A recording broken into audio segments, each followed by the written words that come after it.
if you are a fully operating company. Right. So having that cash flow available, even if it's a line of credit of like $5,000 or $10,000, that line of credit can be used at any time.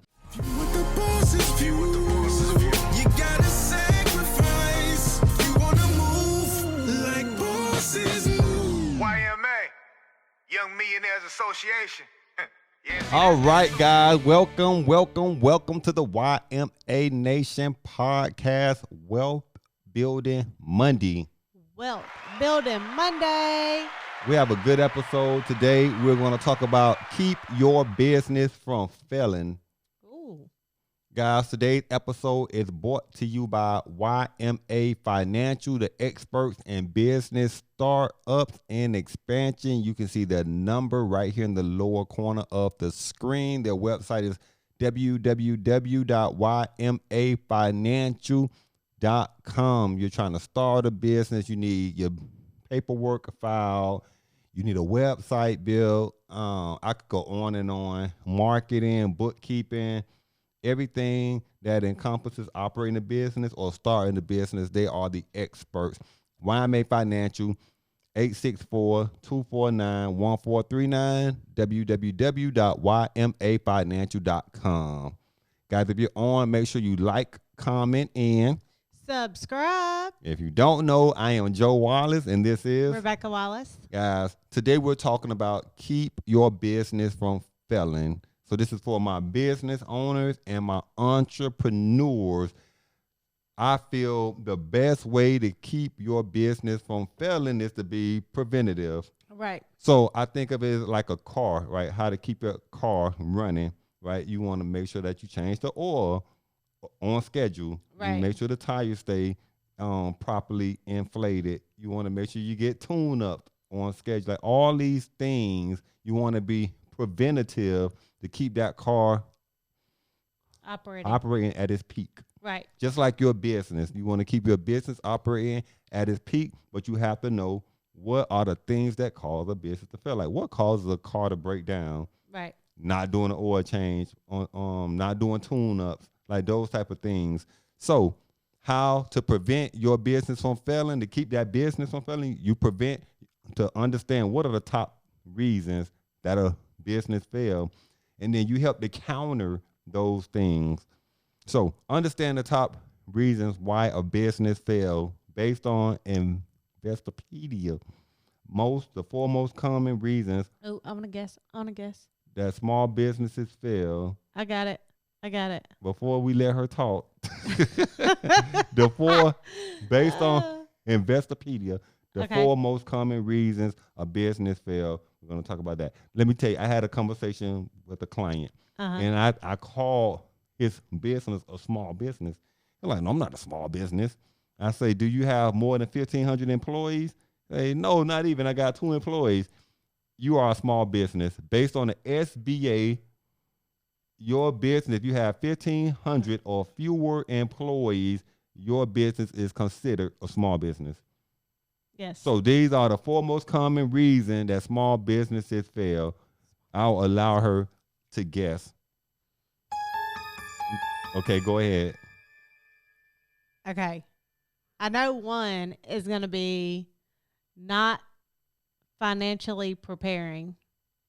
You close. Okay. We'll give you that one. Yep. And number 2 is not properly marketing your business. Close enough. We'll give you that. That's 2. And I would say, no, that's spot on. So I'm not even gonna take away from you. That's spot on. Marketing. And then I would say another reason would be customer service or lack thereof.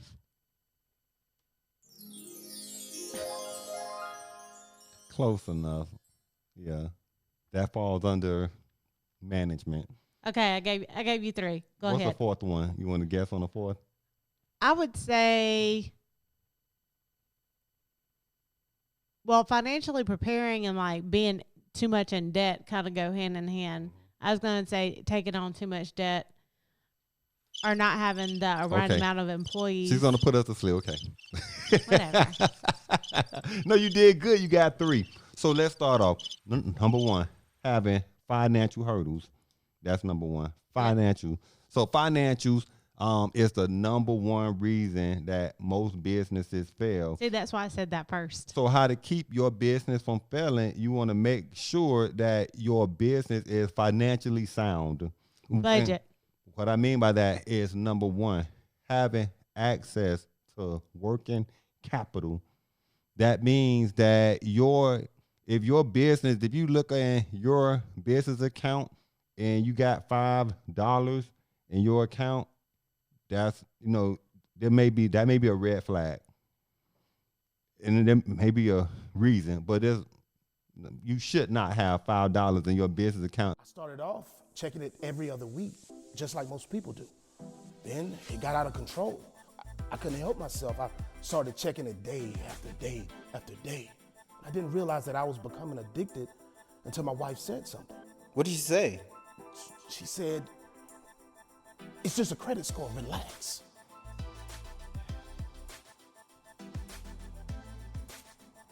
Are you checking your credit score? Huh? Hold on. To help your business grow or to move forward with your day-to-day operations. Right. The next thing is proper startup capital. I see this so many times where when people we'll have a client that comes in, they have a huge idea, it's great, and they're like, oh, I want to start, boom, boom, and then you look at how much is it going to cost, and it may cost $40,000, and they don't have cash, and they don't have what? They don't have the credit to obtain the capital. They don't have the credit. Because you have to have your personal credit where it needs to be in order to build your business credit. That's a good topic. We'll talk about that in the later. future, right? Yeah. But there's ways, they tell you, oh, get your Dun & Bradstreet number, Right. and then start applying for these vendor accounts. But that's only going to take you so far. Right. Like you can't go to Chase, you can't go to Bank of America, you can't go to Wells Fargo and say, I want to apply for a line of credit or a business credit card or a business loan, and I just want to use my business paydex score. Right. If you don't have good credit, guys, on the personal side, you will need it at some point. So I always advise people, start early. Don't wait until you need it. So if you need help with your personal credit, contact Masters Credit Consultants at 864-249-9466. 864-249-9466. And they specialize in credit repair, credit building, and credit restoration. Just call them. www.masterscredit.com. I'm giving the plugs out. So the next thing, management. It's a skill set. I think people have an idea, and you know what? I'm just going to launch into this. My perspective is that you should and you definitely need to have management skills. I don't care if you take a course online to understand what is proper management. It's not just I'm going to open up a business and I'm going to give myself a title as an owner or a manager. You need to have those skills, which you talked about earlier, is customer service, right? And I see, like if you call into a company and they just, they answer the phone. We just talked about, I'm not going to call out a name, but a water company called them due to a leak at a property, and they picked up the phone and just like, hold please. And that was it. Like, And I've experienced that with companies too. They're like, pick up. and just put you on hold and don't ask permission or anything. If you call a large company and they'll apologize for the long hold time for one, and then say, if you don't mind, I'm going to place you on a quick hold. I'll be right back to you. That caller now feels comfortable, or like, wow, they just picked up and put me on hold. I don't know how I was on hold before somebody picked up for 10 minutes, and then they pick up and just put me on hold. I don't know how long that hold is going to be. Right. Customer service is so important. Being professional to a consumer, That's customer service. Someone calls in and like, hey, you know what? I placed the order for this product, only one, but you guys billed me for 3. I don't know how that happened. I don't know if it was my error. All right, sir. Well, did you accidentally place 3 or press 3? Like, poor. That's a poor type of response. Right. Sir, I apologize for the issue. Let me see if I can help you with this. Right. And then you do like the probing. Customer service is so important, and you see a lot of people don't even go back to eat at certain places because of poor customer service. Right. But that goes with training. So as a business owner and entrepreneur, you need to make sure that you are professional, and then the people that you train, the people that you hire are professional too. Right. And that goes with training, because that person may not have that skill set, but then you have to train them. The next thing is business planning. You didn't say that one. That was the 4th one. But business planning, I would say that out of every client that comes through our door, we advise them of the importance of a business plan. Right. If I look at the 50% of the people that, I'm going to get it done, if I take the other 50% of the people that don't have a business plan completed, I would say that probably 70% of those people call back with problems, or calling back because they got challenges and that they're trying to now, hey. Or questions that their business plan would answer. Right. Here's a problem with this. Can you help us out with this, with bookkeeping, or like it's always something. Right. But the business plan is that roadmap to help guide you. So business planning is so important because it gives you a clear and concise understanding of how to operate.